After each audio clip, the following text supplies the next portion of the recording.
I'm sorry.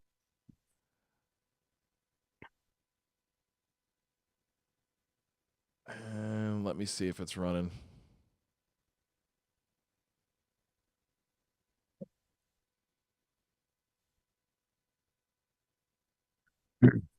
All right.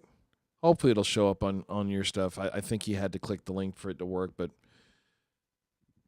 all right, let me just check and see if it's running on Facebook. See if it created a double one. Okay, yeah. I see it there. Let me do a little testing.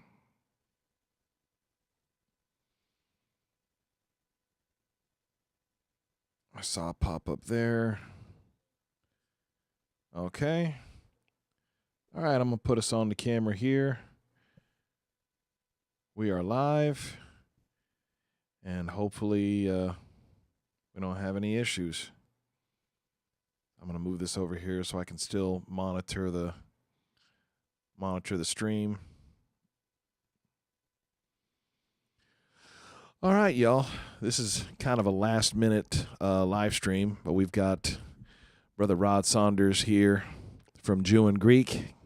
Give him some love. I saw this video earlier today, and it just really got a strong reaction from me. And I sent it to Brother Rod, and he's like, oh, yeah, I talked about that guy in one of my videos. I'm like, you did? I was like, he's like, yeah, his name is such and such. And he's like, you didn't see that video? And I'm like, yeah, I saw that video, but I'd never heard of that guy before. So I wasn't familiar with him, so the name didn't ring a bell. And I'm waiting to see if I'm going to come up on camera here. Oh, hold up. There we go. Now we're on camera. Sorry, y'all. Struggling over here. Struggling. We on the struggle bus over here today. Gabe is on the struggle bus because he's juggling so many things. There we go. Yeah, let's put it there. Let's put that there. That works. So, Rod, tell us a little about what's this guy's name? Is Inspiring Philosophy. Give us the lowdown on it, because this is right up your alley. Okay, hang on a second. I got a little delay in the audio here. Okay. I came across him a couple of years ago.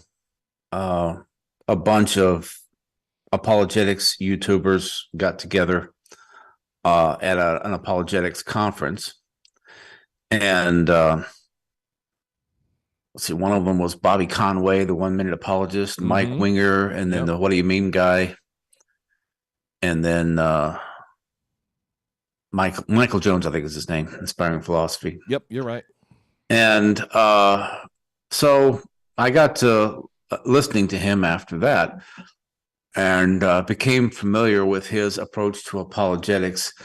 And I learned that he was a theistic evolutionist. Now, I held to that view myself for about 15 years, even though I was a Christian. I had been told that theistic evolution, or that evolution is settled science. So I thought, well, if it's settled science, then I guess the Genesis account must be an allegory. And so I just took the theistic evolutionist position as process of elimination. You know, if the biblical account's not true, then theistic evolution, but I still believe in God, still believe in the Bible. But the truth was, I hadn't really studied evolution. I just took that position, I guess, because I wanted to side with the people who seemed to know what they were talking about. You know, I think we've all done that from time to time. And it wasn't until my friend Marcus showed me a video on evolution and DNA that I really started having questions about the evolution position. Because if you understand DNA is basically genetic programming. The arrangement of the nucleotides amounts to code. There's code written into every cell in your body in DNA. And I didn't know that. And I didn't understand that what evolution, or basically natural selection, is the process of mutation through copying errors. As the information is copied, sometimes there are copying errors that result in a mutation. Well, with my computer background, I know that copying errors never produce anything that's more advanced. Yeah. Copy errors, if anything, make your system crash or make the program not work. And so all of a sudden I realized, and then I discovered, I did not know this, but the evolution position, at least Darwinian evolution, there may be other theories out there I'm not familiar with, but Darwinian evolution doesn't even try to address the origin of life. Nope. How the first microbe, the first single cell organism comes together by random chance through natural processes. They can't explain that. They can, theorize, speculate, but it's Darwin's position was basically, okay, the first cell came together somehow. We don't know how. Then here's what happened. The tree of life, the microbe eventually became a fish, and then it grew legs and walked on land, and they went back into the water and became a whale, and then it became a dinosaur, and then it became a bird or whatever. He's got all of the progression of the different life forms in the tree of life, but he doesn't explain how that first organism came together. It reminds me of the old Steve Martin joke. I don't know if you've ever heard Steve Martin. Oh, he used come to on! do this bit. You know me, man. I'm an old head, so I'm all about Well, Steve Martin. The stand-up stuff, because he hasn't done stand-up for 40 years. Oh yeah, no, he did the arrow through the head and playing the banjo. Right. Yeah. Okay. Well, he did this joke where he said he was basically mocking infomercials, and he said, "How to be a millionaire without paying taxes. Step 1, get $1 million. Okay, now." And then he explains how you avoid taxes. Didn't even bother to try to explain how you get the $1 million in the first place. Let's just assume that you get that. Okay? Yeah. And that's kind of what Darwinian evolution does. It says, okay, first what you do is you put together a single cell organism. Okay, now, but the single cell organism is far more complex than anybody in Darwin's day understood. Mm-hmm. And they've been trying to create a single cell organism, or even just what do they call them, amino acids. They've been trying to just put together the building blocks for that first that single cell organism. They've been trying to do that for 70 years in lab conditions, and they can't do it. Well, that's, all the creation scientists, they talk about the Urey and Miller experiment where they created basically all acidic I can't remember, I think it's left-handed amino acids, but they were all left-handed, none right-handed, and they were all toxic to life. It was like ammonia and, just a bunch of stuff that's, it's like, they kept on sparking. And the funny thing was, like, they kept on siphoning off the product, because, like, if lightning would strike it again, it would destroy it, so even in their experiment, it wasn't true to life, because if lightning strikes water, it's not going to siphon off, what it created is not going to disappear and come over here to the yeah, exactly. It was very controlled conditions. Yeah. So, but anyway, let's I'm going to start this video, and just kind of throw your hand up when you're when you want to. I'm going to try not to interrupt them very much, because I could do it like every 5 seconds, but and I'm going to put this. Let's see if this is going to work. Is it going to work? Is it going to work? Hold up. It's this one right here. Okay. It did. You'll be able to hear it, but I don't think you'll be able to see it unless I share my screen with you, but that's going to create like a super loop. So, but you should be able to hear it. So here we go. Starting with so this is Ruslan KD interviewing Mike Jones, Inspiring Philosophy, which, yeah, I mean, I haven't even, I don't even know how would you get that this guy's a Christian apologist out of the name, right? Inspiring Philosophy. What does that have to do with apologetics? Don't know. Yeah. All right. So I think that's what people confuse. They hear theistic evolution, they think you're denying something essential to the faith. The sun and the moon are going to be appointed to mark the days and the seasons. They're going to be used for marking things on the calendar. Yeah. Genesis 2 then is the actual account of Adam and God kind of stepping in and engaging Adam in a Ruslan. Something else that gets you in trouble with fundamentalists is your views on creation. Mm-hmm. And you hold the position of theistic evolution. Yeah. So could you unpack that a little bit? And why would you say that where someone falls on theistic? I even have a problem with like labeling of gets you in trouble with fundamentalists. So even like right from the start of this clip, I was like instantly like, oh, so now you've already said it that we're, if you believe in this, you're a fundamentalist, as if that's some kind of negative thing.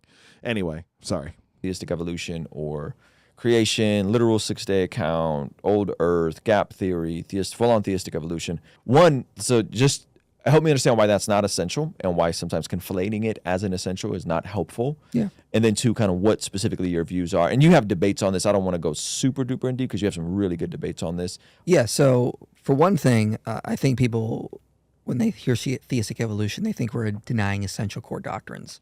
I'm not. So I affirm there was an historical Adam and Eve. Mm-hmm. I affirm there was an actual historical garden in a place called Eden. Mm-hmm. There was an actual tree. There was an actual fall. Mm-hmm. All that's compatible with theistic evolution. Mm-hmm. Nothing. I'm not contradicting anything. I believe God created everything. Mm-hmm. He's the creator of all, according as John 1:1-3 says. Mm-hmm. And I affirm there was a literal fall. So what heresy am I holding to? None. Mm-hmm. I affirm all of that right there. So why would I deny evolution if I can hold to all essential Christian doctrines? Anything there? No, well, I don't really disagree with him on that because I am a proponent of mere Christianity, if you're familiar with that concept. Mm.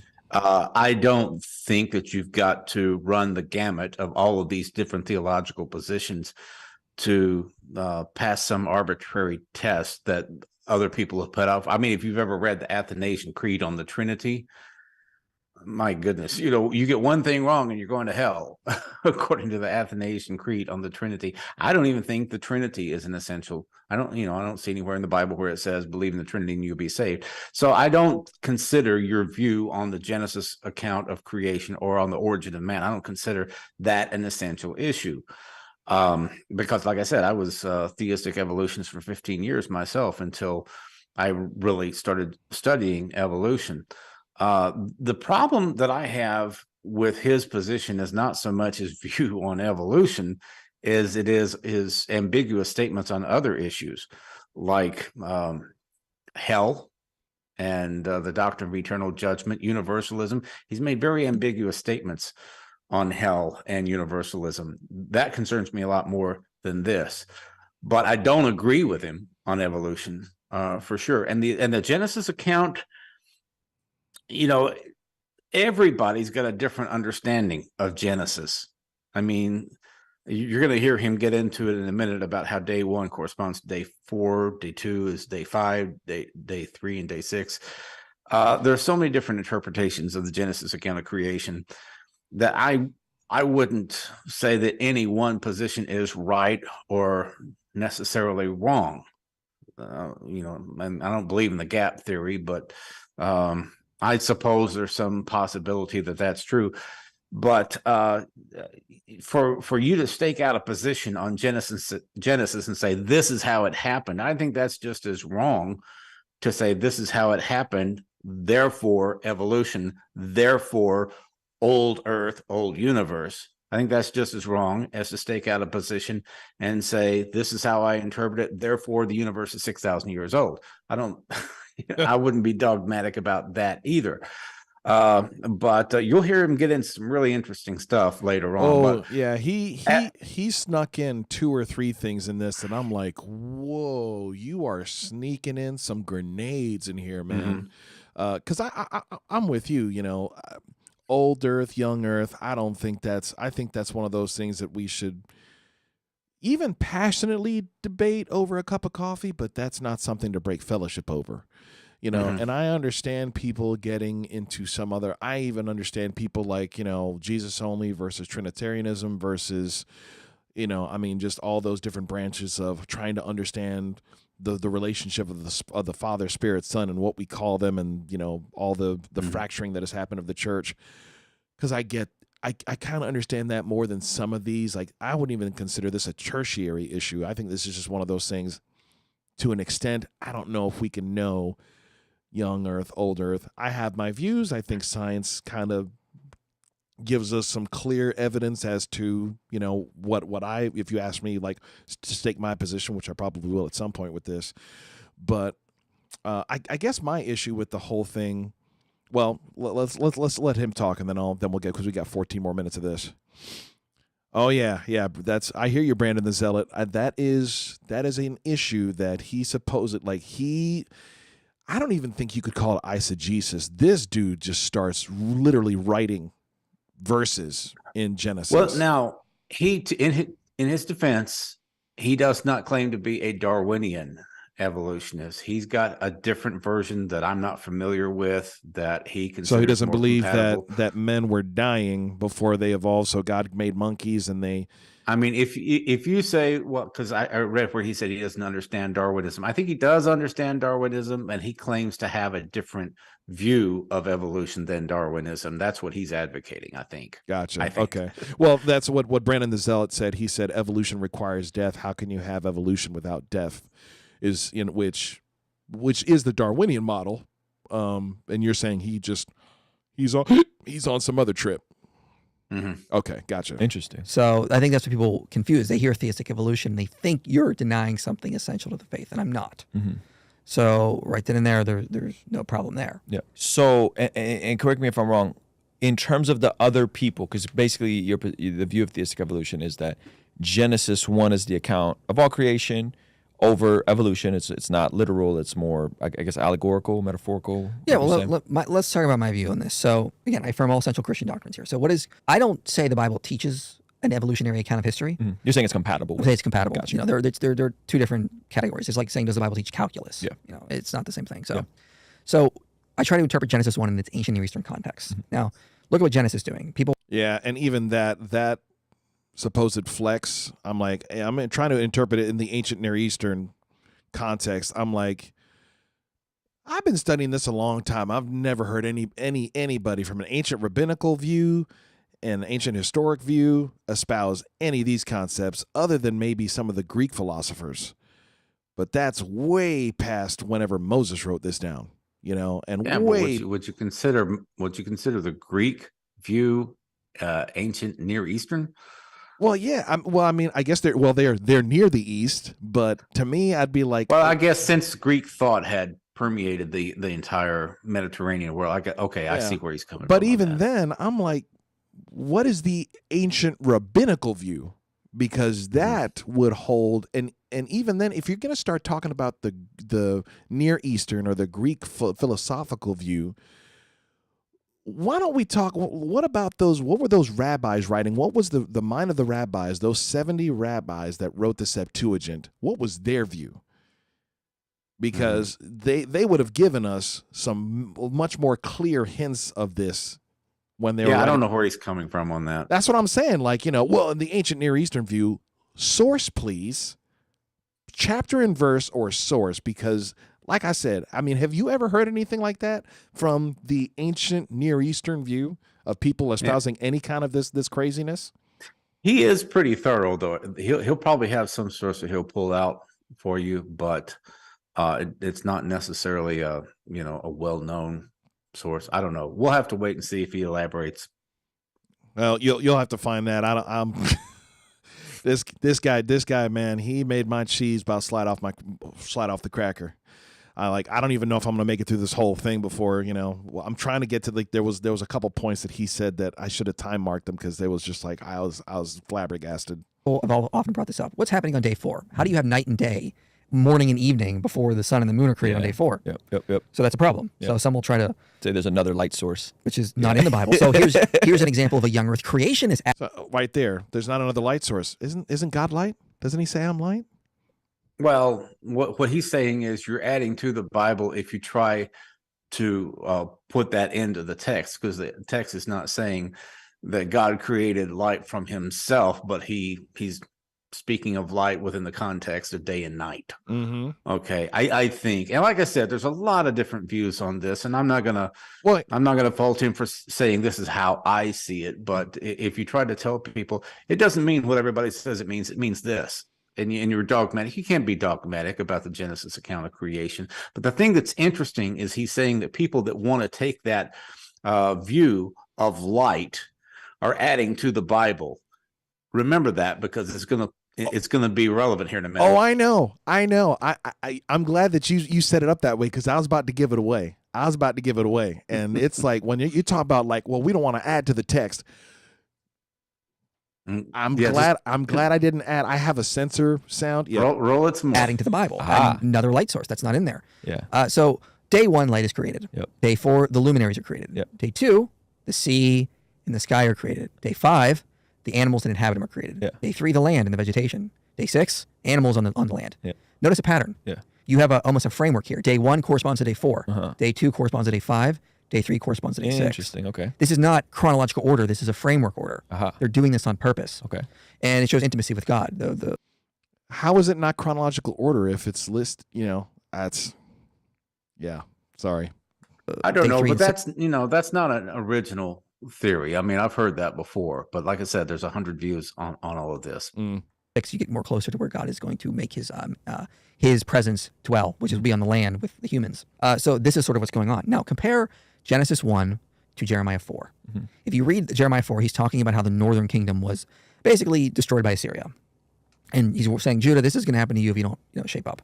Well, how does he describe it? He says, it is formless and void. There is no man to work the field. There is no birds of the air. There is no vegetation. Sounds awfully familiar. It sounds very much like Genesis 1. And scholars will note, Jeremiah was aware of Genesis 1 when he wrote this. So, but notice what he's doing. He's using the language of Genesis 1 to just say a kingdom went from a productive state to an unproductive state.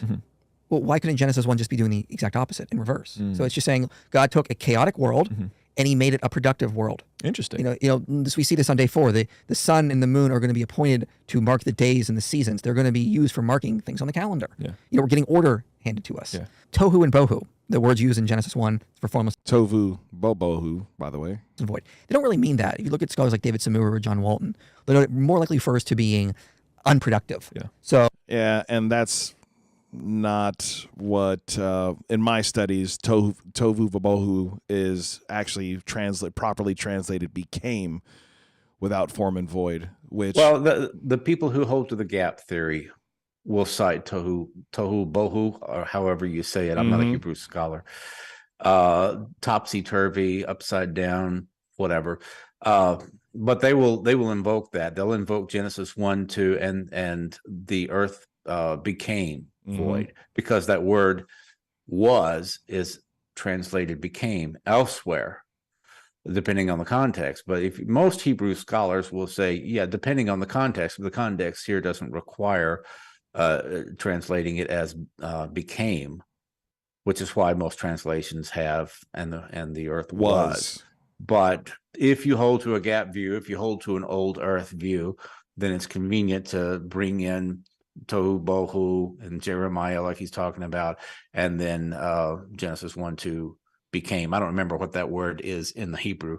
Yeah, but that's basically what he's getting at, is the gap theory. Which and that's funny. So like Chuck Missler, when he teaches it, he's like, it's became without form and void, but it doesn't necessarily mean the gap theory. So that's could be, maybe, that's the problem with unfortunately with the Hebrew language. It's not as precise as the Greek. He's presenting this as a that which is a possibility. He's presenting it, in my opinion, as more than a possibility. He's trying to exegete it. Yeah. And instead of just saying, some people say this, some people say that. That doesn't really seem to be his approach here, but that's okay. If you hold the gap theory, I'm not going to condemn you over the gap theory, but yeah, let's listen a little bit more. Yep. Oh, the earth was, I know Robert Alter translated as welter and waste. Things were not just working the way they were supposed to.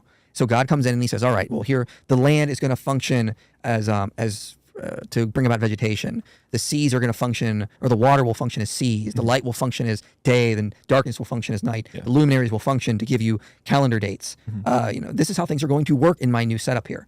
This is what they're doing in Genesis 1. They're not. This is not a creation story actually. In the ancient Near Eastern context, that makes sense. Compared to things like the Enuma Elish, they are more focused on functionality, how things worked in human civilizations. So that's what they're focused on in this account. And if that's the case, that's totally compatible with an historical past of evolutionary theory, because that's not what they're trying to describe. We have just sort of thrusted our modern understanding onto the ancient texts and not read it in its cultural context. So if you check on my YouTube channel, Inspiring Philosophy, and you check out my Genesis 1 to 11 series, I put them all in a playlist.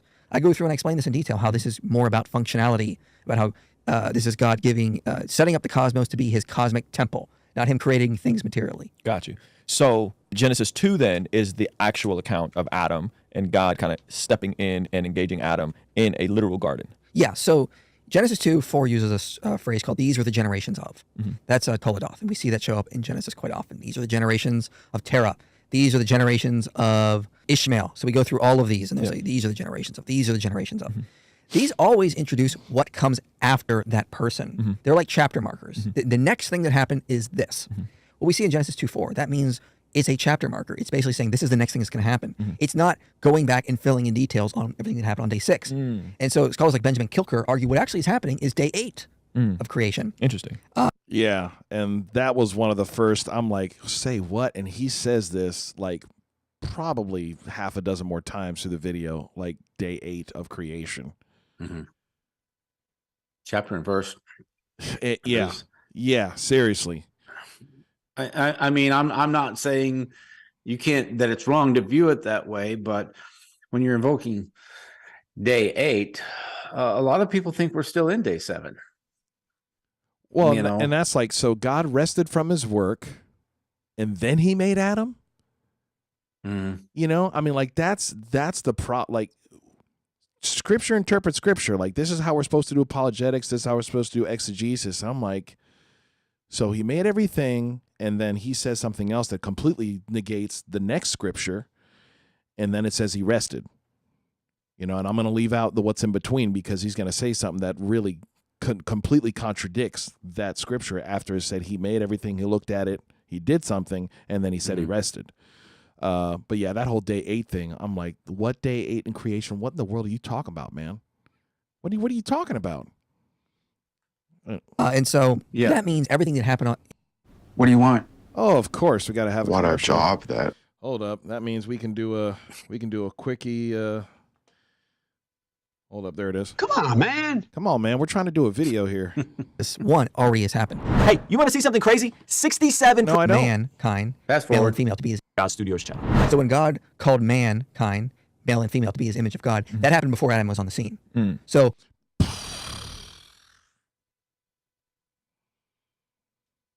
Can you play that again? Yeah. And the problem is he put that little mini ad in between, but I'm gonna try to rewind it to right there and.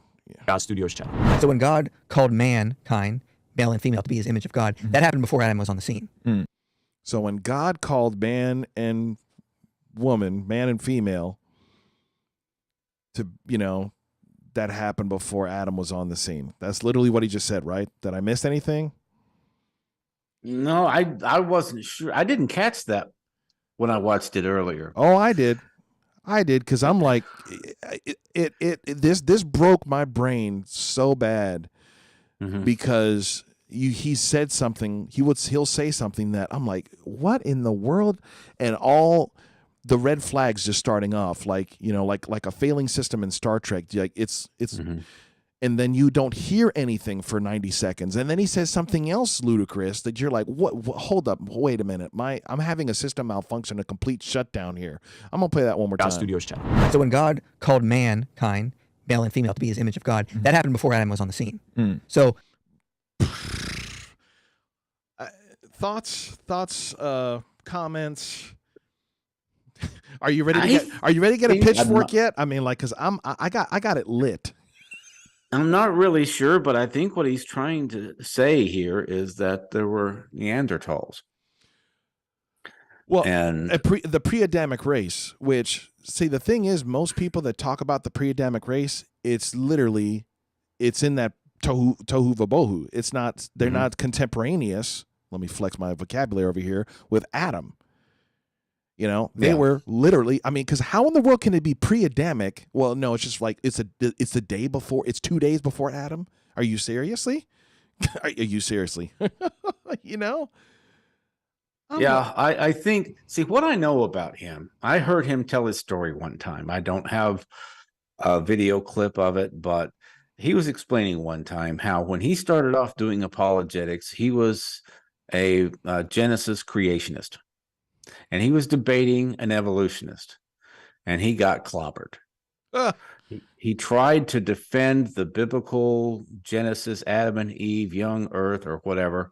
I'm not sure he was young earth, but he did try to defend the biblical account and oppose evolution. He said, I got clobbered. And so at that point, he went back to the drawing board. And this is my take on it. He started looking for a way to convince people that the Bible is true by making it more palatable. Yeah. You know, hey, you don't have to view Christians as a bunch of hicks that don't understand evolution and don't understand cosmology, because after all, you can interpret the Bible this way. Mm-hmm.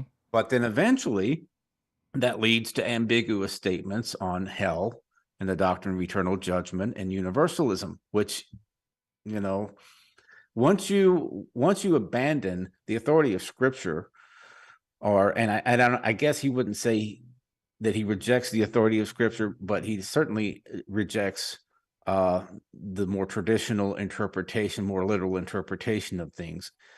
And well, if you go down that road too far, you end up with wokeism. And I don't know how far he's gone in that direction, but that concerns me a lot more than his Genesis interpretation. But yeah, that's just a little background on the guy. He used to be a biblical creationist. He got clobbered. He went back to the drawing board, and he figured out a way to defend the Bible from an evolutionary standpoint. And to me, that's really problematic. If you're going to try to change the Bible to make it more palatable, isn't that what people have accused Joel Osteen of? You know, it's like, well, you're just trying to water everything down so that and I'm not accusing Joel Osteen of it, but plenty of people do, and same thing with Stephen Furtick or whoever. So, but there's more to come. You just go ahead and play a little bit more, and I'll stop you. Oh no, yeah, you're good. I just wanted to say this one thing. So he's saying that, yeah, Chris Capps is saying my mind hurts, bro. So I want to point everybody. So Pastor Corey pointed out Genesis 9:6. So y'all got. You can have YouTube open on your phone, and you can open your Bible app. I know if you're a Christian in here, you got the Bible up in there. Go ahead and pull that up and read that. And I'm going to give you another verse. Genesis chapter 2. Okay. He said, and the Lord in verse 18, and the Lord God said, it is not good that man should be alone. How in the heck can Adam be alone if he was made after mankind, that there are men and women all around? Explain that to me. You know what I got to say to this guy? I find your lack of faith disturbing. Sorry, buddy. Okay, let's keep it rolling. Michael Heiser will note, this is basically God saying humans were God Studios channel. All right. male and female to be his image of God. That happened before Adam was on the scene. So Michael Heiser will note, this is basically God saying humans, wherever they are or however many they are now the image of God. All right, anyway, next part 2. Now I'm going to hone in on a specific area called... And I've never read any of Dr. Heiser's books. I've only heard excerpts and listened to some messages concerning with demonology, essentially. Maybe my buddies the Goslings can drop some comments here in drop a comment on that, because I've never heard that view, that there was a contemporaneous the pre-Adamic race was there at the same time as Adam was, and then he made Adam, and then he said, "Oh no, I made you all in my image." After the fact. Can you play that again a little slower? Okay, I'll put it in real speed. I'm trying to do the Ruslan because it's a It's a lengthy thing. All right, here it is in real-time speed one more time. God Studios channel. So when God called mankind, male and female, to be his image of God, that happened before Adam was on the scene. So Michael Heiser will note, this is basically God saying humans, wherever they are or however many they are now the image of God. All right, anyway, next part 2. Now I'm going to hone in on the specific area called Eden, and so they everything's just going to become- happen there. I'm going to put a man and a woman in this garden. It's going to function as the first temple. They're going to be my first priest and priestess. And they're just going to function as, this is going to be function as the temple. The tabernacle is very much based off Eden in a lot of ways. Yeah, and So he's saying they became the image of God at a certain point in time, and that Dr. Michael Heiser taught that. if he did, boy, that'd be interesting.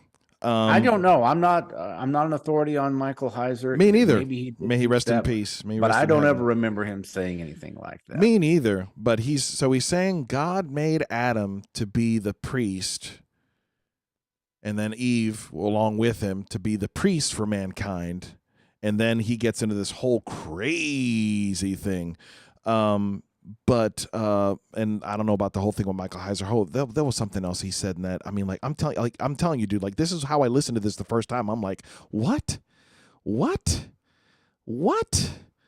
Hold up. Now the image of God. All right, anyway, next part 2. Now I'm going to hone in on the specific area called Eden, and everything's just going to happen there. I'm going to put a man and a woman in this garden. It's going to function as the first temple. They're going to be my first priest and priestess. Yeah, and that I'm like, now I've heard it taught. This is rabbinical, once again, ancient rabbinical. Like, everything in the temple was modeled after the temple in heaven. I've never heard that said about Eden. Never. And I mean, I was taught by Messianics, started, learning Hebrew, and when I was a teenager, the first pastor that I grew up under was very much into rabbinical study, went to Israel 3 times a year. I mean, I ain't never, like, when this guy said that, I'm like, what? Well, now Michael Heiser did he did have a view of Eden as that was where everything was. It was to be, the land was to be cultivated or whatever, and worked and replicated throughout the earth from Eden, and that was God's plan, was for Adam and Eve to make the whole earth like Eden. I've heard him say that. If that's what he's referring to, yeah. I don't know. I can't think of the word that I'm trying to come up with now, but I have heard Dr. Heiser present that position, is that Eden was to be the model for the rest of the world. Kind of home and that- base. Right. But Adam and Eve, of course, working the ground was much easier before the fall, and it wouldn't have been as laborious as it was after the fall, and that kind of thing. So, but as far as making Eden the temple, or what the tabernacle, the temple, essentially the tabernacle. And I'm like, I've never heard that. I've heard like Eden was a reflection of what there is in heaven. Okay, that makes sense, because I mean, like, that would be logically consistent with, he made Eden, he made the earth like heaven. He made us in his image. Okay, that's logically consistent. What's logically inconsistent is he made a garden like the temple. The temple wasn't a garden. He had mankind, but Adam was alone, so he had to make him a helpmate. Like, it's so logically inconsistent. I mean, it literally hurts my brain. It makes me think very bad words. It makes me get unsanctified, man. And I'm trying not to be that. That's why I reached out to you, and I wanted to have you on to discuss this, because I want to maintain my passion, but be able to reel this in and be like, okay, because the first few minutes I'm like, yeah, all right, okay, that's not too crazy. And then he started with some of this stuff, and I'm like, whoa. All right, go ahead. Yeah, go ahead and play some more. Okay. And they're just going to function as, this is going to be function as the temple. The tabernacle is very much based off Eden in a lot of ways. There's a lot of parallels between the tabernacle and the temple in Eden. So this is day 8 of creation account. So they're Day 8 of the creation account. Say what? All right. Sorry. I guess what he's saying is that God worked day 1 through day 6, rested on day 7, and then day 8, man started working. I guess no, that's what he's saying. He's saying God started working again because he didn't make Adam in day 1 through 6. He's saying day 8, he made Adam and Eve. Well, he's saying he made Adam on day 8. Yeah. Okay, I didn't catch that. I mean, that's maybe I'm misunderstanding. Y'all let us know in the comments if you've been watching this whole thing. That was how I took it. You know, was he made mankind, men and women, which is what he said earlier, and then he made Adam and Eve and set them up to be like, hey, now mankind has evolved to my image, I guess, and what you're saying his view is now that they've progressed, how they've mutated, they're the X-Men, and now I can make Adam in my image, and he and Eve will be the priest and priestess over mankind. The tabernacle and temple had Eden-like decorations in it. Okay, Pastor Corey put up a link in that. We will, Pastor Corey, if you'll put that in the main comments so people can check that out, and I'll check that out here afterwards as well.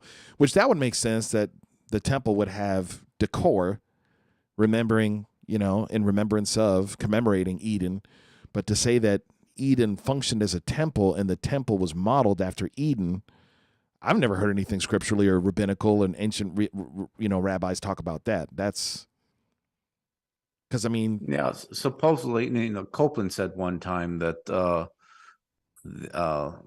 the earth is an exact replica of heaven, and he got all kinds of grief for saying that. But it seems to me like what he's saying here is essentially the same thing that Copeland said. Boy, that's not company you want to keep and be on the internet, man. Especially if you're trying to make friends with the world. Hey guys, agree. Hey, we're cool. Aren't you saying that same stuff as that guy that flies in jets and has crazy eyes? Okay, I'm sorry. honing in on the specific area Yeah. where God sets up his cosmic temple. Yeah. And so there are people on the earth who die before Adam and Eve. Yeah, and I think that's inherent in the text. There's a scholar named Joshua John Van E who wrote his dissertation, Death in the Garden. That we see evidence of death in Genesis 1. Oh, well, that settles it right there. A guy wrote a dissertation, so it must be true. Mankind were dying before Adam sinned. And it's inherent in the... Did he literally say it's inherent in the text? I think so. Let me back that up. I'm going to back that up. This is still regular speed. Adam and Eve. Yeah, and I think that's inherent in the text. There's a scholar named Joshua. Oh my gosh, hold up. I'm going to back it up even further. This is going to take me forever to get through this. It hurts my brain. I'm sorry, y'all. I'm glad y'all are watching this through me. Do me a favor and share this. Share this, because this is, of all the crazy things we're going to talk about. On this I just couldn't let this one fly under the radar. I couldn't. Specific area Yeah. where God sets up his cosmic temple. Yeah. And so there are people on the earth who die before Adam and Eve. Yeah, and I think that's inherent in the text. There's a scholar named Joshua John Van E who wrote his dissertation, Death in the Garden. That we see evidence of death in Genesis 1. Mm-hmm. God tells humanity to subdue the earth. Mm-hmm. Now, that word in Hebrew is very harsh. It's Yeah. very harsh. It refers to conquest, enslavement. Yep. Why would God, here's a question for the young earth creationists. If God made everything perfect, there was no death or sin or anything before Adam sinned, why is God telling Adam to subdue the earth? It doesn't need subdued. It's already perfect. This implies it's chaotic. And this is what we see in Genesis 1. The earth was formless and void. It was chaotic. It was welter and waste. God starts to subdue it. But now he calls humanity to subdue it further for him. All right, I'm going to work through my image bearers to... And that's not in Genesis 1, by the way. It's in Genesis 2, where he told them to, he says subdue. What is it? I'm trying to find it in the King James here. Replenish. No, hold up. I'm skimming through fast through this, and I don't know. Once again, I didn't have the time to take an hour to go do a Hebrew study on that word, and I wish I had my one of my mentors, who is a legit Hebrew scholar, he wasn't so busy, I would have texted him and be like, hey, can you ask me? But I did actually contact a Hebrew scholar, a different one, and I'm waiting for his review of this video. Do you have any thoughts on that while I'm trying to find this exact verse where he tells them? No, I think I heard Heiser say something along those lines about subduing, but I don't think it's inherent in the text. I think it's something that you could speculate about. But to say it's inherent in the text, I think more than just a sprinkling of people here and there would hold that view if it was inherent in the text. I mean, the text does say to subdue the earth, but I didn't, as you and I were talking about before, that it was much easier to subdue the earth before the fall, because that was part of the curse, was that he was going to have to toil by the sweat of his brow and so forth. So what kind of work and what kind of laborious effort was required prior to the fall? I don't know that that's inherent in the text. Yeah, me neither. I can't find that verse, but when he made that, so he's like, it's a very harsh word. Well, once again, that I'm wondering if he's playing the same kind of stuff with the tovu vabohu, but he how in the world is it chaotic when he said it's good? And he makes this point again later where he kind of really sticks that, like, man, like, this is something, it's out of order, and man needs to come over here and conquer it. And he, of course, he uses the very liberal, lingo of enslavement. Well, who the heck is he? So God called Adam to enslave the lesser humans. I mean, like, this opens up some really serious, concerning can of worms when if you unpack these verses that way. But how is the Lord going to look at this and say it's good, right, if it's chaotic? Yeah, I don't get that, because he says tov is good, son. It's tov, it's good, it's not chaotic, it's not out of order. And exactly to your point, why was it so easy to keep before? And then he said, now it's going to be hard for you to keep. So there's a distinction there. Yeah, I don't know, Brandon the Zealot. I know he's letting them talk, but am I being intolerant by just not even wanting to accept? Like, I would have a very hard time listening to having a conversation with somebody like this. And maybe this is something I need to grow in, because if somebody that says they're a believer starts talking to me like this, I'm like, wait, stop.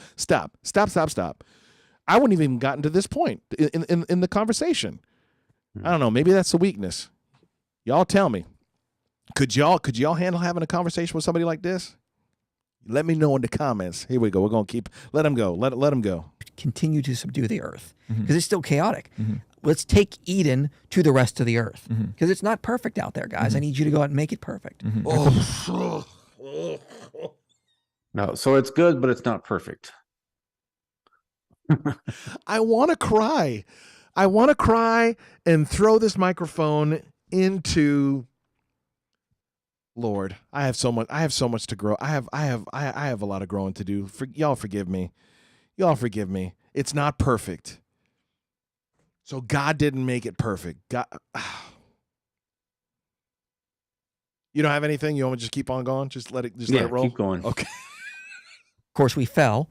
Jesus came to restore that, and that's what we're going to. That's now what the church's job is to do, is to make the world perfect now. Yeah. So that's what we're seeing in Genesis 1. So our job is to make it perfect? Well, it was before the fall. Well, he just said the church, now Jesus came, and now the church's job is to make it perfect. Okay, so that sounds like dominionism. I mean, have you seen the church today? Yeah. Have you seen the church's track record in 2,000 years? I mean... Yeah, if a charismatic talks about dominionism, it's heresy. If he talks about dominionism, making the world perfect, sinless perfection, any of those kind of things, that's it's acceptable for a non-charismatic, I guess, to say stuff like this. But the charismatic says it, well, you're part of that 7 Mountain Mandate crowd. Yeah, Yeah. no, I'm pretty sure the only one that's going to get this thing right is Jesus. Whether he, and we can we're not here to discuss when, how, where the church meets him in that endeavor, but we all agree, most of us, I guess. I thought it was all of us, but I guess not all of us. But I'm like, man, the only one that's going to make this right is the Lord himself, which is why he has to come back and rule. Okay. Which his job is to do, is to make the world perfect now. Yeah. So that's what we're seeing in Genesis 1. The other word is you have dominion over all the animals. That word is also very harsh. It refers again to harshly ruling over something. So Joshua John Van E says animals were given to humans for however they wanted. And we see this in Genesis 9. People say this is when humans were first allowed to eat meat. Wrong. This is actually a restatement of the covenant that was given in Genesis 1. Early commentators like Philo of Alexandria even noted this. Genesis 9 is just a repeat of everything that was given in Genesis 1. So animals. Now, what about when God told them what they could eat?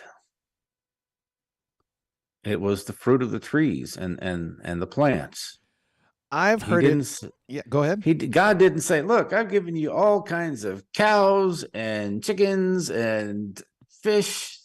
No, he didn't mention any animals. Now, you can speculate that they killed animals and ate them before the flood, but the text doesn't say that. Exactly, and that's like what does the word say? What does the word say? What does a fox say? What does the word say? Brandon the Zealot says Philo wasn't a religious scholar. Yeah, I mean, and that's what I'm saying. And here is what, if you go to Messianics, who, brother, they sit at the feet of the ancient rabbis, sometimes to a fault, but their understanding. And I'm like, well, maybe he's like, man, when the Lord comes and restores everything in order, he's like, we're going to be vegetarian. He's like, because that's what you see in Genesis 1 and 2. And according to the text, that's a good argument, because what in the world are you talking about subduing? And even then, if you're there to subdue the animals, you didn't say nothing about eating them. And Genesis 9 doesn't, give you an excuse pre-fall to eat them. Like, what are you talking about, man? Pastor Corey says, no, the job of the church is not to make the world perfect. It is to be a holy people, preach the gospel to every creature, make disciples of all nations, and be the salt and light until Christ returns to make all things new. That is perfect. Revelation 21, I believe 99% of us would agree. But apparently, this dude ain't into the 99. I thought, it's just, I hate all these crazy schisms, and I'm like, dude, yeah, old earth, young earth, gap theory, pre-Adamic race. Okay, let's have I'll listen. But this was so wacky, man. And once again, I'm just glad.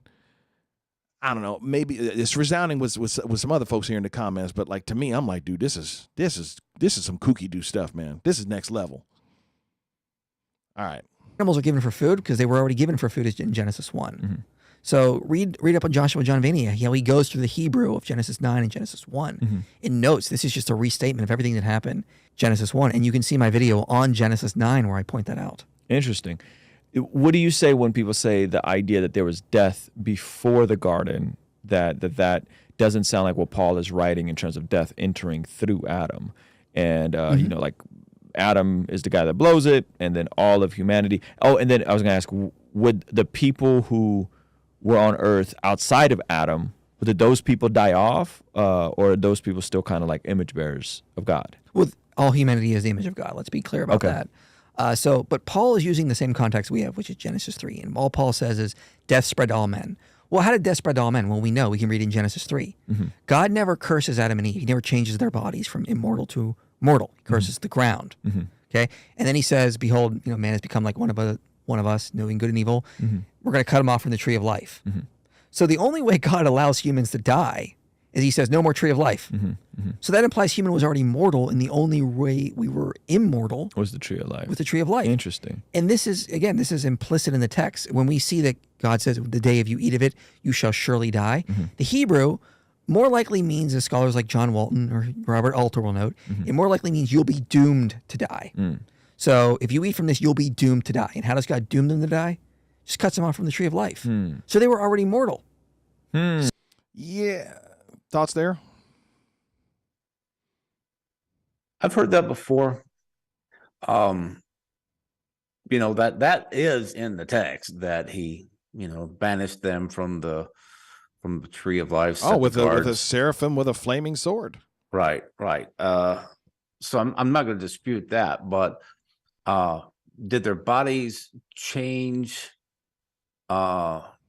before they were kicked out of the garden? Well, they noticed that they were naked.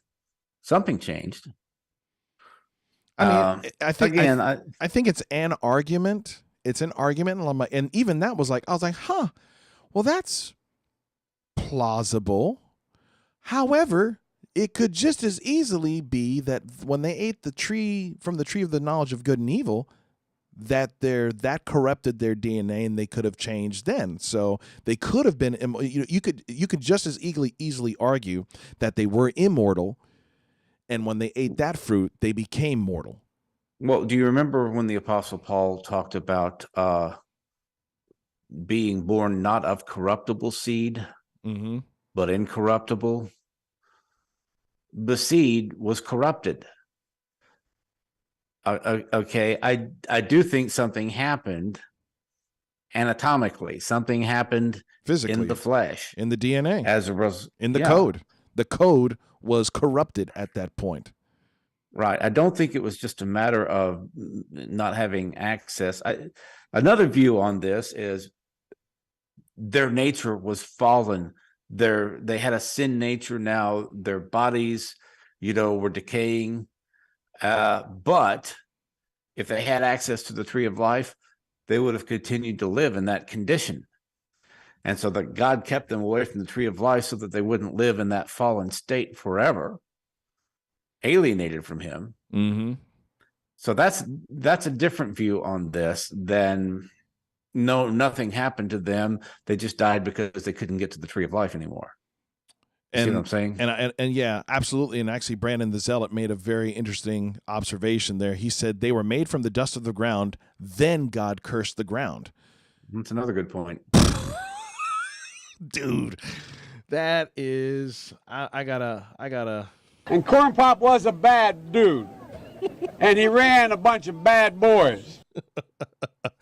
Oh, I'm calling you Corn Pop for the rest of this thing, Brandon. Okay, here we go. Let's let him finish this out. He's just got 4 minutes left. So they were interesting. They were already mortal. And how does death spread to all men? Well, they lose access to the tree of life through Adam. So that is how death spread to all humans. It's because we lost access to the tree of life, and now we have to die like the rest of nature. So was the tree of life kind of like a magical source of life for them? And if they were in the garden with the tree of life, they got to live. Yeah, you could basically argue that. Yeah, interesting. So yeah, I've never heard this before. Yeah, it's all you can check out my Genesis 1-11 series. I did a video on each chapter. I did some videos. I did 2, and I just put it all on a playlist on my channel for people to go through, easy access to find it all. Just go to my playlist Genesis 1-11, and I go up to the Tower of Babel and everything. So all of humanity doesn't come from Adam and Eve. All of our civilization doesn't come from Adam and Eve. It comes from there's other folks that we. I would say there were definitely other people outside of the garden that Adam represented before God, and all fell in him. So Adam was the priest that failed, and all fell with him. Jesus is the priest who succeeded, and we all succeed through him now. So how are we? Which, as you said, his universal leanings, that kind of adds to that, right? Because that would be logically consistent, right? Can you play that again? I'm not sure. He's basically saying. Yeah, he's saying like so. Basically, because Adam sinned, all human beings lost access to the tree of life, and though they didn't sin, so Adam the priest sinned, and therefore condemned all of mankind that was alive because he wasn't the only human on earth at that point. Scripture and verse, please. And then and that was what I was referring to earlier when I said he said that the light thing that people are adding to Scripture when they try to make the light in existence before the sun, and they're adding to scripture, but he's adding to scripture here if he says there were other people on the earth. He's added another chapter. He's added another day. He's added another. Yeah. Bruh. He's like, no, it's there. It's implicit. It's right there. It's right there in my made up world. Go to my videos. What's that? He said, go to my videos go to my videos and let me. Oh, right. What he does, if I'm reading him right, what he does is he stakes out a position that he thinks, like I said, is palatable. And then he looks for scholars who will provide evidence to support that position. And then he does videos citing all these scholars. If you go with the text, if you just go with the text, you're not going to come to that conclusion. You're not going to find a day 8 in the text. You're not going to find people eating animals before the text. You're not going to find Neanderthals on the earth before the fall in the text. I'm assuming that's what he's referring to. Yeah. So, but the whole thing that he's just talking about there is, just making this thing where, Adam sinned, therefore condemning all men because there were other mankind. And when Jesus did his work on the cross as our priest, as the second Adam, therefore all of men are now redeemed, which I didn't know he had. Like I said, I didn't know nothing about this guy before this video. And then when you sent me, and I had seen that video of yours before, and you said that he kind of soft pitches universalism, right? Hold up. We just lost everything. Come on, reconnect. Hold up, Christians. We lost you there for a second. So say that again one more time. I don't know where you lost me at. What you were just starting to make your point, so just start the whole point again, if you don't mind. Sorry. I think he tweeted one time. The word I use is ambiguous. He's made ambiguous statements on universalism. He sent out a tweet one time. He said all Christians should pray that universalism is true. Yeah. What he's saying is let's hope that nobody goes to hell. Well, yeah, we all hope that nobody goes to hell, but the way that you remedy that is to win the lost with preaching the gospel, not by hoping that universalism is true. Yeah. Jesus never said to go into all the world and tell everybody that they're already saved. Hey, good news. You don't have to do anything. Right. Well, I don't need to take up my cross and follow him? No. He did it already, silly. He who believes and is baptized shall be saved. Who does not believe will be lost or condemned. I don't remember exactly how it, but there's no universalism in the New Testament. There's no ambiguity in the New Testament. Hebrews talks about leaving aside the elementary doctrines, and one of them is the doctrine of eternal judgment. And he's let's see, the other guy I think was Capturing Christianity that said something about, well, I don't know. My memory is too foggy on this. I probably shouldn't say that, but one of them made an ambiguous statement about hell as far as like being, a state of torment here on earth. And as though, and I understand we use the word hell that way, boy, I took algebra, it was hell, that kind of thing. Yeah. But we use the word that way, but the Bible doesn't use the word that way. It talks about the gates of hell. It talks about the rich man in hell. It talks about the scribes and Pharisees that the hell's going to be that much worse, or their judgment will be that much worse, or something like that. Yeah, absolutely. So I don't think the Bible is ambiguous about hell or eternal judgment, and how you can make a statement like, let's all pray that universalism is true, and you're an apologist and you don't deny essential Christian doctrine. To me, the doctrine of eternal judgment is essential. I agree. Otherwise, what's the point of preaching the gospel? What's the point? Like, what are we denying ourselves of? What in the world are we suffering? When to know him in his suffering, what are we suffering how in the world? My pastor, I think he's still here in the comments. Pastor Corey Kohlrabi, he's preaching the Beatitudes, and it's like, it starts with blessed are the poor in spirit, blessed are those who mourn. Well, if we don't have to do anything, why do we have to mourn and be in poor spirits? At the state of ourselves. Hey, brother, you ain't got to change. You don't have to do nothing. You're in. Again, I'm not saying he's a universalist. He never came out and said, I am a universalist, but he did send that tweet. We should all pray that universalism is true. If you're not committed to the doctrine of eternal judgment, then I don't know how solid you are on the essentials. That's all I'm saying. Yeah. All right, let's let him finish this poop show. That's how I feel right now. It doesn't come from Adam and Eve. It comes from there's other folks. I thought that was Ruth. I would say there were definitely other people outside of the garden that Adam represented before God, and all fell in him. So Adam was the priest that failed, and all fell with him. Jesus is the priest who succeeded, and we all succeed through him now. So how are we saved through Jesus? Well, because he's our priest. He represents us before the Father. Yeah. He's the mediator, as Paul says. Likewise, Paul was the other mediator, and he failed, and we all failed with him, kind of thing. So it's that same kind of setup here. And what Paul was the mediator and he failed, so we all failed? What, dude? I was like, what are you talking when he says, about? When it says all fell, it's not talking about Adam and Eve and all the Neanderthals. It's talking about all of the descendants of Adam and Eve that inherited that tendency towards sin. Whether you want to call it original sin nature, whatever. That's what it's referring to. John MacArthur, I think, would say, well, all means all in condemnation, but all in redemption is just talking about the elect. So it depends on what the meaning of is.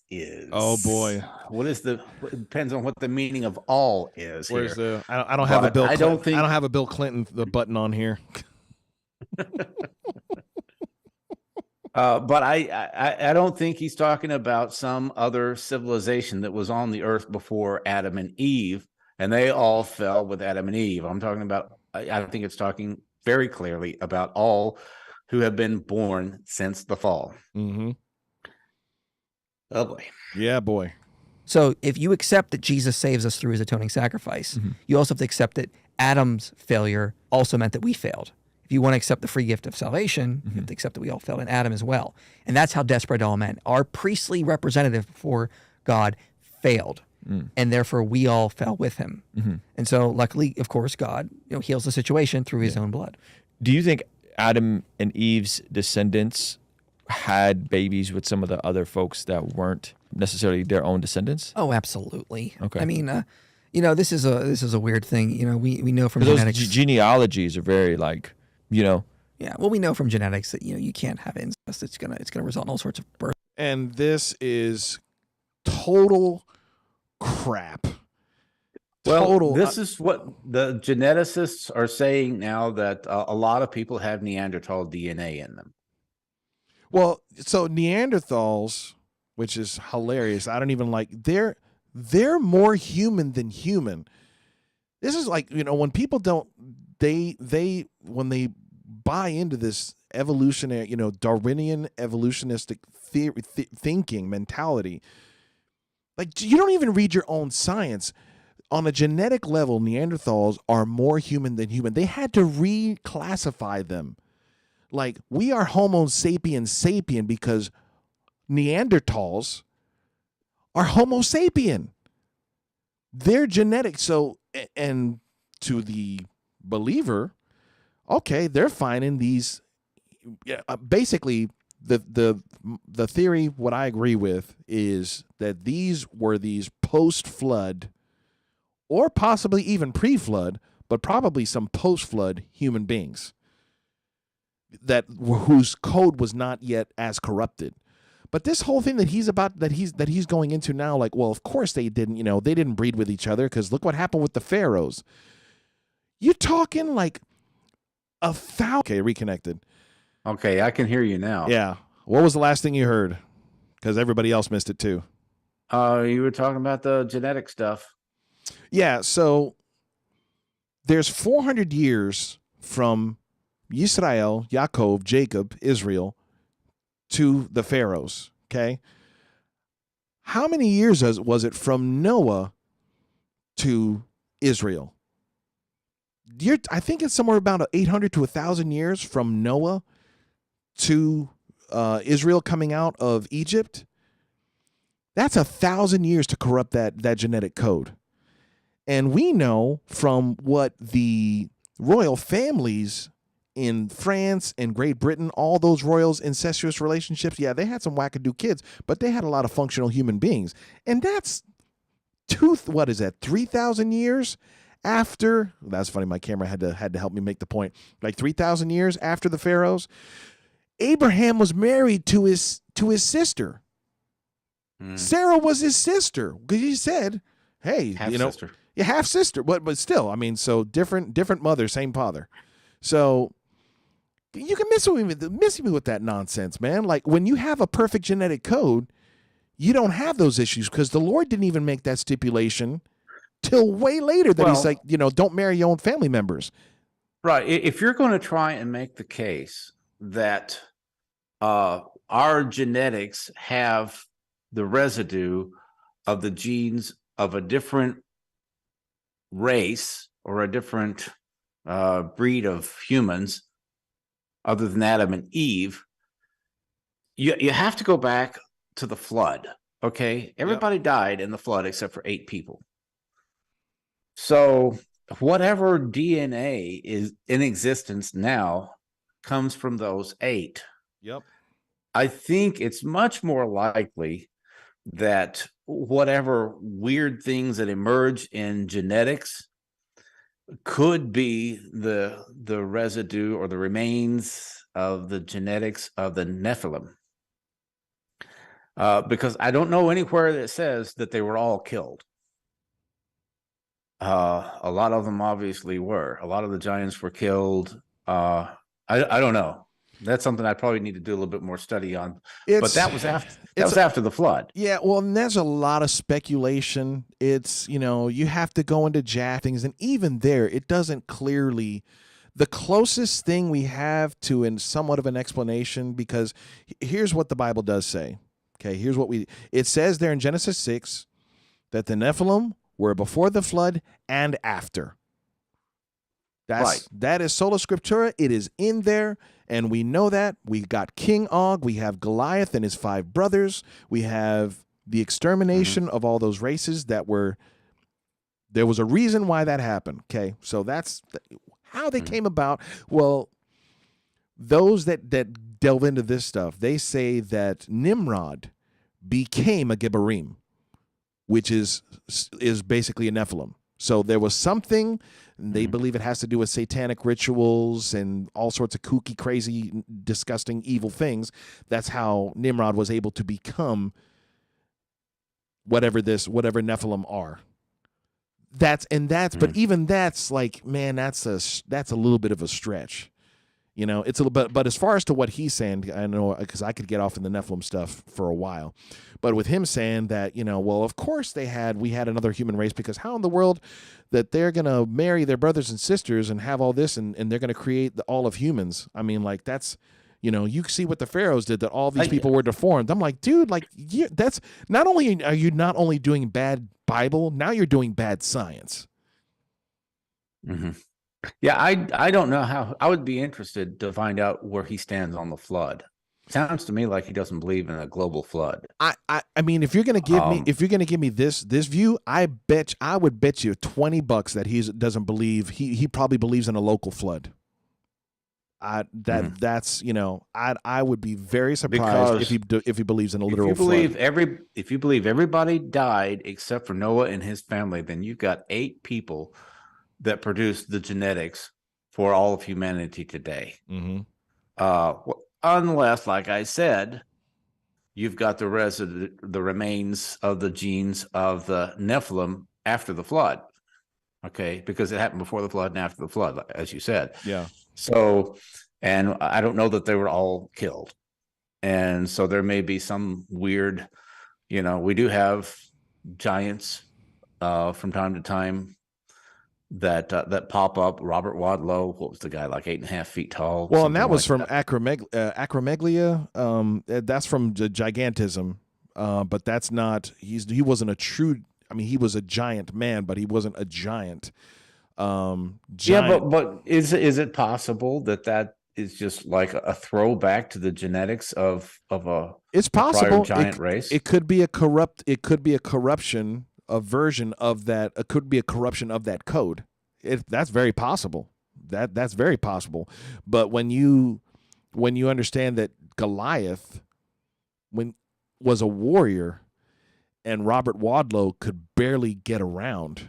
Well, like that's kind of like that. That's why I don't like tying those two things together, because then it's like, oh, well, there wasn't really giants and there wasn't really. I'm not a geneticist. Maybe I shouldn't be speculating on this, but I just don't see how you'd have the remains of any pre-Adamic civilization in our genes today if there was a global flood. Yep. That's the point that I'm getting at. Yeah. All right. Yeah, well, we know from genetics that you can't have incest. It's gonna. Can't believe I rewinded that. I did not want to hear him say that. The Egyptian again. pharaohs, for example, and all the problems they have on their mummies. I mean, they'd have incest, and then their children's children couldn't breed because they were just so deformed. So it's very likely that Cain married someone outside of the garden. When he gets. Yeah, that's speculation, and once again, that's a poor understanding of when you have something pure versus something corrupted and something that's already been copied. You got 1,000 years from Adam to the flood. Adam lived to be 956, I think it was. So you got 1,000 years of copying, and then you have another 1,000 years between Noah and Egypt becoming the world empire. So that's 2,000 years of code copying, of corruption of the DNA, which that is a more plausible explanation than some race of people that don't exist. Everything was different back then. People lived to be hundreds of years old. Exactly.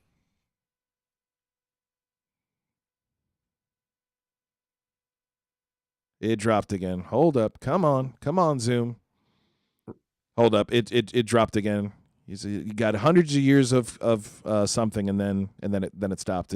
They lived to be hundreds of years old back then. Everything was different. And I don't see how you can say there's no way that Cain married his sister, because it wouldn't have worked from the standpoint of genetics.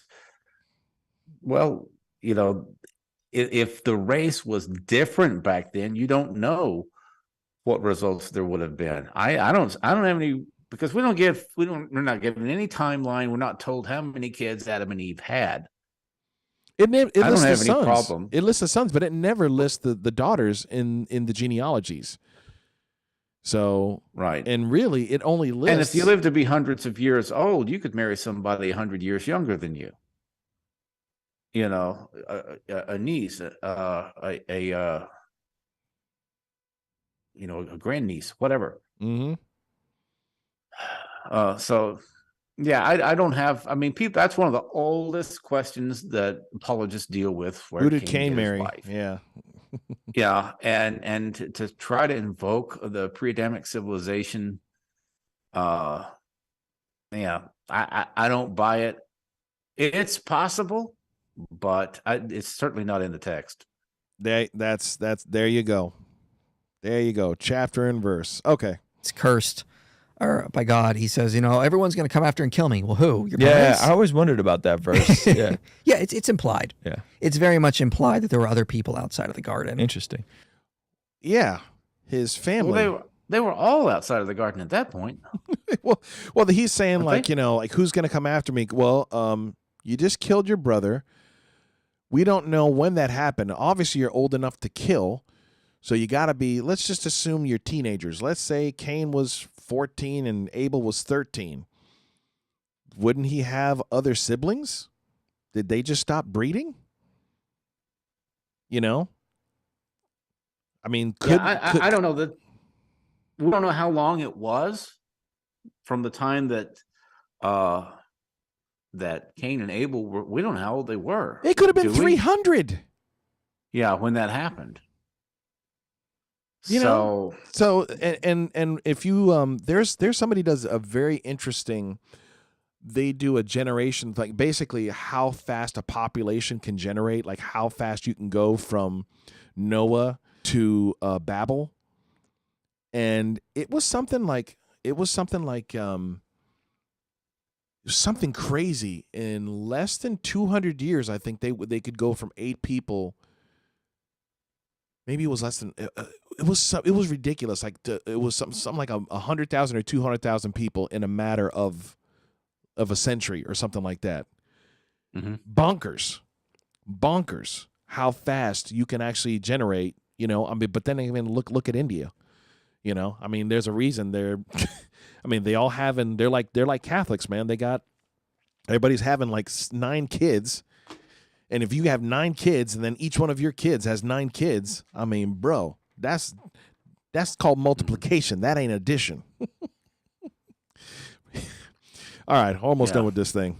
So what we're going to do now is we're going to go to our exclusive Patreon-only segment. I'm going to ask you a few more questions. Okay. I think the number one reason you think people deconvert or deconstruct. I want to ask you the strong. They buy into this nonsense. That's how. You gotta. Well, and I think that's his motivation. He's trying to bring people in who reject Christianity because they believe in evolution, or maybe they've rejected Christianity in the past because they don't like the doctrine of hell. Maybe they've rejected Christianity because they don't like the way the Christian people treat gay people. You know, you got to be real careful with that. You know, I understand that you don't want to come across as a Westboro Baptist. What's that? Westboro Baptist. Yeah, fundamental Baptist was what I was going to say. You don't want to come across like that. And a flat earther or a young earther, you know, my position on young earth, old earth, I've got a hybrid position. I believe that both are possibly true, because it depends on what we call there's a word for it. Time, the perception of time changes depending upon dilation. Yeah, oh yeah. The time dilation, the perception of time changes depending upon gravity, and there's no telling the impact that the gravity has had on the perception of time within the universe. Gravity, the speed of light, you know. Right, and here's all of the those thing: things. it's, you know what it is. You can put it simply as this: was Adam? Did God create Adam with a belly button? Yeah, that's what Marcus says. You know, I mean, because is the universe really this old, or is it just appear old because God had made it look mature? That's it. I don't know. There's lots of questions like that. I don't take a firm position on young Earth or old Earth. I think that both could be true, and that there's just a lot of information that we don't have. So I don't worry about that. I do reject the flat Earth theory completely. You're gonna have to start over from right after the flat Earth. Everything just. Okay. The internet is not happy with this conversation because it keeps on doing this. I mean, I have a stable internet connection and it keeps on going in and out. This is why I don't like OBS. This is why I haven't streamed from OBS in a month. So what were you? If you can restart your point, because you said I was just saying that there are creationists who are old Earth and old universe, and that hold to a Big Bang, the Big Bang theory. And to a certain extent, I don't have a problem with the Big Bang theory, because I do think that if the universe is expanding, if it's expanding as you go forward in time, then it's contracting as you go back in time. So that makes sense to me. I don't get hung up on all that, but when you start invoking this pre-Adamic civilization thing that's not in the text, and talking about eating animals before the flood, which an is not 8th day in of the text. creation. Yeah. How far do you take that? How many liberties do you take with the text? How many scholars do you cite to support this position? It sounds very flimsy to me. Well, and that's so my issue with it. People are like, well, what, and I agree with you to an extent. Do you have to have a perfect understanding of the Torah to believe in Christ, to believe in Jesus as the Messiah? No.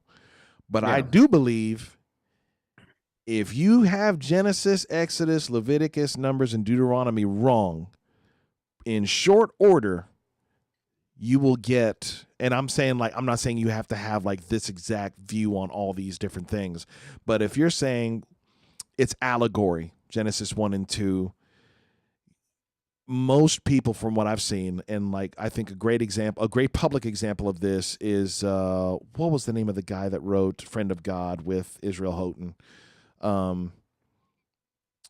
Hold up, I got to look it up because that's he was a very famous Christian guy, Michael Gungor. That guy went from Noah is analogy, didn't actually happen, to Genesis is an allegory, to apostate, to now mocker of the faith.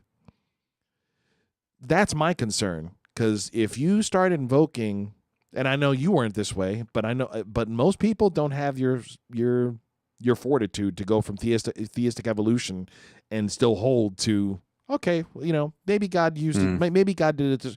And is it possible? I'm not going to sit here and say, well, is it impossible for God to have used guided evolution? He can do anything. However, the text says he formed us from the dust. He formed Adam, actually, not us. He formed Adam from the dust, breathed into his nostrils, and he became a living soul. That's what the text says. There ain't no monkeys in there. There ain't no time. There's no lightning striking ooze. There's no fish sprouting legs and getting out of the water. It's not there. So if I'm going to believe what this thing says, that's what I'm hold to. It's not my opinion. It's what that says. There are things, gap theory, old earth, young earth, Nephilim, this. Oh, well, I don't know. Well, we can say this. This is well, maybe. I don't know. This is this. Let's discuss this. That's coffee table chat. That's kind of fun. Like we can dig and try to find some truth.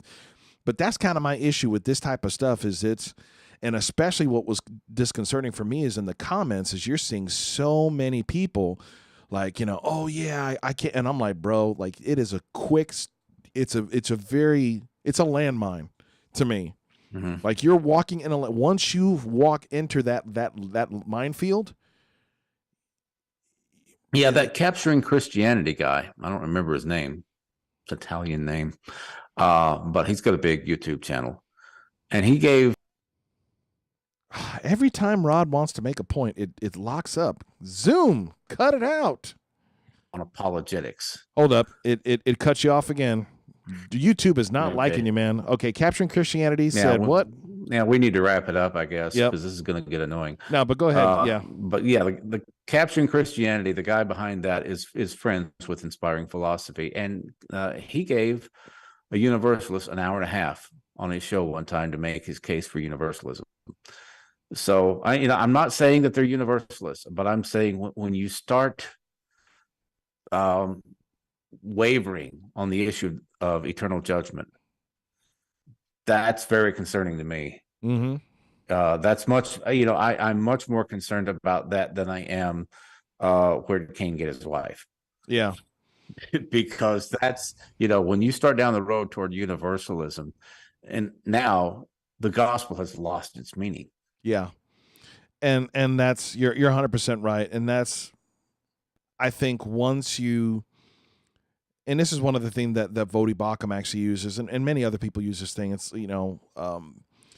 if Jesus is God, we can use all these different apologetic means, logical means to authenticate the Gospels, and therefore, like, there's reasons. It's reasonable to believe that Jesus, Yeshua, was the Messiah, was the Son of God, was who he claimed to be. Well, if that's the case, then what he says, if he is who he says he is, well, he venerates Genesis. He venerates Noah because he said the last days would be as the days of Noah. So that's not local flood. That's not you know, so, and that's the thing. Like once you start, to me, it's just a chipping away at the fact